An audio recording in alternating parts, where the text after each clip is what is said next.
Magandang gabi mga masters, bali ngayon po ay 3 videos po ma-upload ko po sa aking YouTube channel.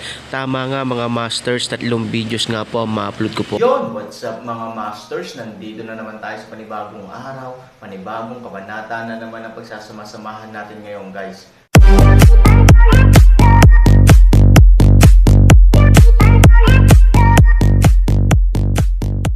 Bali mga masters, kung bago ka pa lang po sa aking YouTube channel, please click the subscribe button, lalong-lalo na po yung notification bell guys, para maging connected pa rin tayo sa isa't isa at maging updated kayo sa mga susunod ko pang video.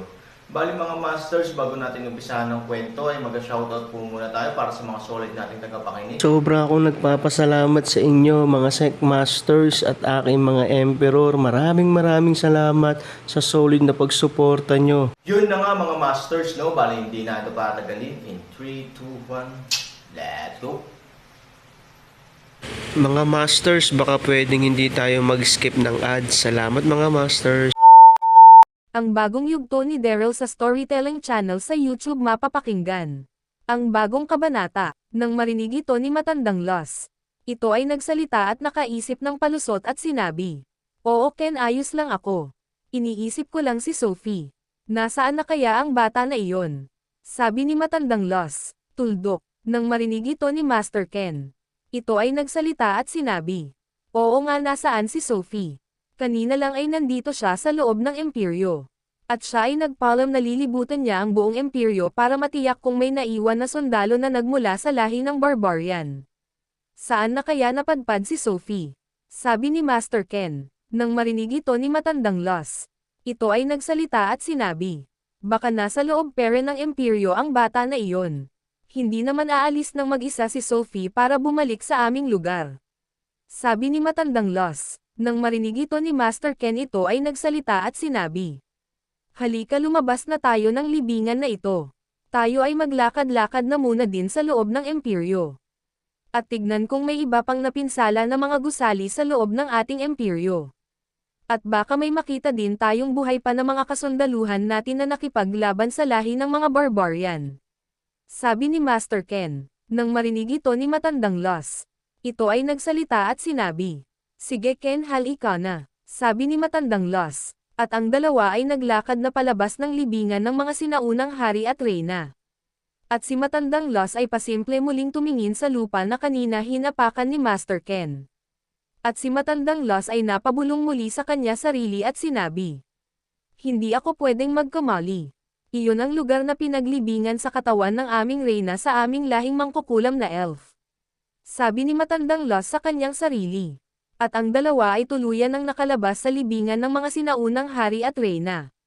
At sila Master Ken at Matandang Los ay nagpatuloy sa paglakad sa buong imperyo. Samantala, sa ilang minuto ang lumipas, si General Oliver ay nakarating sa lugar ng mga mangkukulam na elf. Sa pagdating nito sa lugar ng mga mangkukulam na elf, ito ay agad-agad na tumawag ng ilang mga sundalo mula sa ibang hanay ng mga general. At si General Oliver ay nagsalita at sinabi, "Nasaan ang inyong mga general? Kailangan ko makausap ang inyong mga general ngayon din.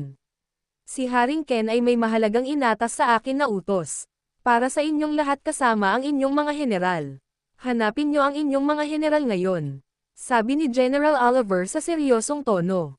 Nang marinig ito ng mga kasundaluhan sa iba't ibang hanay ng mga general, sila ay agad na tumugon at sinabi, "Masusunod General Oliver." Sabi ng mga kasundaluhan. At si General Oliver ay main team na nag-ante sa ibang mga general na lumapit sa kanya. Sa ilang minuto ang lumipas, ang iba pang mga general ay nagsidat-in sa kinatatayuan ni General Oliver.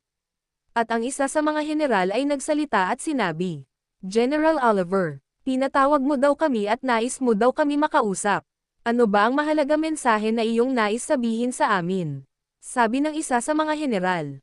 Nang marinig ito ni General Oliver, ito ay nagsalita at sinabi, "Mga tulad kong general, salamat at nandito na kayo. Ako ay nanggaling sa ating imperyo kanina. Ang prinsesa ay amin nang nakita at ito ay nakabalik na sa ating lugar." Sabi ni General Oliver. Nang marinig ito ng ibang mga general, labis ang tuwa ng bawat isa. At ang isa ay muling nagsalita at sinabi, "Mahusay kung ganon General Oliver, ang prinsesa ay muli nang nakabalik sa ating imperyo. Mapapanatag na ngayon ang isip ni Haring Ken. Iyon lang ba ang nais mo ibahagi sa amin na mensahe, General Oliver? Nang marinig ito ni General Oliver, ito ay nagsalita at sinabi, "May iba pa akong nais sabihin sa inyo. Ang totoong pakay ko kaya ako ay bumalik dito. Dahil ang Haring Ken ay inatasan ako na tipunin ang lahat ng mga kasundaluhan na nandito ngayon sa lugar ng mga mangkukulam na elf. Nais ni Haring Ken na lahat ng mga kasundaluhan sa ating lahing elf ay bumalik at tumungo sa mismong imperyo. Kasama na kayo mga general. Ang utos na iyon ay dapat nating magawa agad. Kailangan na nating lisanin ang lugar ng mga mangkukulam na elf sa madaling panahon, upang makadating agad tayo sa ating imperyo." Si Haring Ken ay lubos na nag-aantay sa mga oras na ito sa imperyo ng ating lahing elf sa ating lahat. Kaya tulad kong mga general, ang bawat mga kasundaluhan sa inyong pangkat ay inyo na paghandin sa pagbabalik natin sa imperyo. Kailangan ay kausapin nyo na ang inyong mga kasundaluhan sa inyong mga pangkat na tayo ay kailangan ng bumalik sa imperyo sa madaling panahon. Iyon ay utos ni Haring Ken, sabi ni General Oliver. Nang marinig ito ng mga general, ang isa ay muling nagsalita at sinabi, "Ganun pala, General Oliver. Nais ni Haring Ken na bumalik lahat sa imperyo ng ating lahing elf. Mukhang may malaking pagdiriwang nagaganapin sa imperyo dahil sa pagbabalik ni Prinsesa Lin. Napakasaya naman ang araw na ito, tayo ay magsasaya sa araw na ito. At makakatikim na naman kami ng masasarap na pagkain at alak na inumin, hahaha." Kung inatas ni Haring Ken na bumalik na tayo sa imperyo. "Halika na, General Oliver, tayong bumalik sa imperyo," sabi ng isa sa mga general sa masayang tono. Nang marinig ito ni General Oliver, ito ay nagsalita at sinabi, "Mga general, tulad ng sinabi ko, hindi lang tayo ang dapat bumalik sa imperyo. Sa ating pagbabalik ang lahat ng mga kasundaluhan na nandito ngayon. Sa lugar ng mga mangkukulam na elf ay dapat kasama natin ang mga ito makabalik agad sa imperyo. At isa pa seryosong bagay ang dapat niyong malaman kay Master Ken. Hindi isang malaking pagdiriwang ang dahilan kung bakit pinababalik ni Haring Ken ang buong kasundaluhan ng ating lahing elf sa mismo imperyo. Kahit na ang mga kasundaluhan at mga general na nasa iba't ibang lugar sa ating nasasakupan ay pinababalik din ni Haring Ken. At ang mga kasundaluhan at general na atasan na maghanap kay Prinsesa Lin ay pinababalik na din ni Master Ken sa imperyo. Dahil ngayon may mahalaga at seryosong pangyayari na dapat niyong malaman. Ang buong lahi natin elf ay ngayon may hinaharap na matinding sakuna. Kaya mga general, tipunin ninyo na lahat ng inyong mga kasundaluhan para tayo ay makabalik agad sa imperyo," sabi ni General Oliver. Nang marinig ito ng ibang mga general, sila ay nagkatinginan sa bawat isa. At ang mga ito ay nagsalita at sinabi, "Kung ganon, mukhang may mabigat nga tayong kinahaharap na problema dahil si Haring Ken ngayon ay pinababalik ang lahat ng mga kasundaluhan at mga general sa mismong imperyo. Sige, General Oliver, gagawin na namin ngayon na tipunin ang aming mga kasundaluhan para tayo ay makabalik na sa ating imperyo sa madaling panahon," sabi ng mga general. At ang mga ito ay nagkanya-kanyang alis sa harapan ni General Oliver. At maya-maya naririnig ang mga sigawan ng mga general at sinasabi, "Makinig kayong lahat, magsihanay kayo sa isang hanay, tayo nang babalik sa imperyo ng ating lahing elf.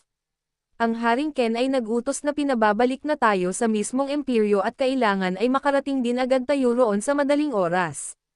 Makinig kayo, wala kayong iiwanan ng mga sandata sa lugar na ito. Ang inyong mga sandata ay kailangan nyong dala-dala sa ating pagbabalik sa imperyo. At ang lahat ng mga baluti at panangga ay inyong dalan lahat." Sigaw ng bawat mga general.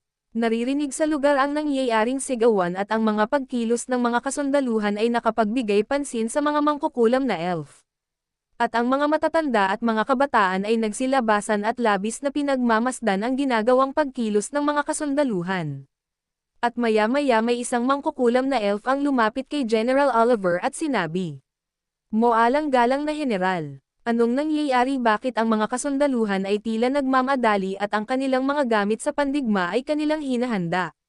May mga kaaway ba na darating dito sa lugar namin?" sabi ng isa sa mga mangkukulam na elf sa tono ng may pag-alala. Nang marinig ito ni General Oliver, ito ay nagsalita at sinabi, "Nako, nagkakamali kayo." At si General Oliver ay napatingin sa ibang mga mangkukulam na elf. At si General Oliver ay tumingin sa isang mangkukulam na elf sa kanyang tabi at sinabi, "Ginang, patawad kung natakot namin kayo. Sa ginawang pagkilos ng mga kasundaluhan ngayon. Halikayo, tumungo tayo sa inyong mga kasamahan na mga mangkukulam na elf. Nais ko ipaliwanag sa inyong lahat kung ano ang nangyayari ngayon." Sabi ni General Oliver, nang marinig ito ng isa sa mga mangkukulam na elf. Ito ay tumugon at sinabi, "Sige, General." At ang dalawa ay naglakad kung nasaan ang mga matatanda at mga batang mangkukulam na elf na labis na nakatingin sa mga kasundaluhan. Yun na nga mga masters, no? Bali panibagong kabanata na naman yung natapos natin ngayong gabi. Muli, maraming salamat po talaga sa walang sawang suporta po sa aking YouTube channel na talagang inaabangan nyo po ang bawat upload ko po. Bali mga masters, magkita-kita ulit po tayo bukas ng gabi at ngayon po ay magpapaalam po muna tayo. Bali mga masters, bye-bye!